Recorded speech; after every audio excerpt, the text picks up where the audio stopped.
Ka MDC jong ka Nongshiken constituency ka Kongres Kharpuri kalalit bani kendo eu menteri ketanat border area development uba Preston tensong batban ai ru da dorkhas man karpa eu ba un pej lem ya ka jingking ya kijan ka bodan ka shnong pungwe kyan jong ka than chela ka balator mta namar kalabo haga jingmai ki pajba ki bayaj bayeng nagani ka jingking habai kren bat kilat pathai kubor hadin bagala dap bani kendo eu new menteri menakalai putore kunaitung ka Kongres kala panpawi ka jeng smokman mana kaliang wa Preston ula shim khyai ka ni kam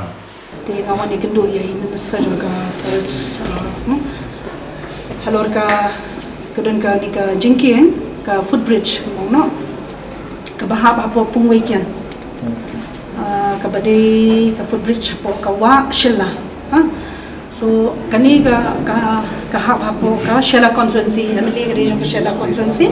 but MDC ka hab apo ka Nongshiken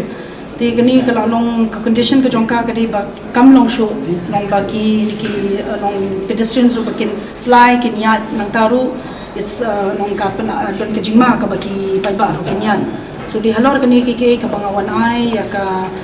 da ka jingtho da ka liang ka jonga sha I minister badan buram ba Preston tensong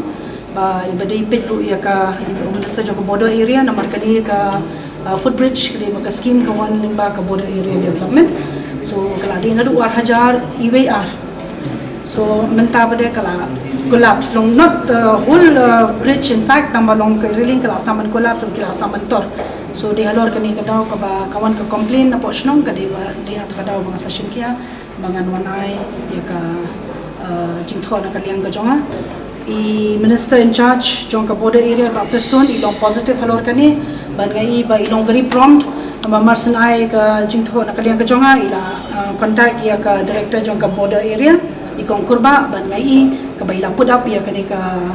application ka jonga sha ka meet ka jong I kongkurba ban ngai ba shan I kin sa shimkhya kani ban na tharai ka repairing will be done soon te kata kani ka assurance ka ba ayo na minister jong ka border area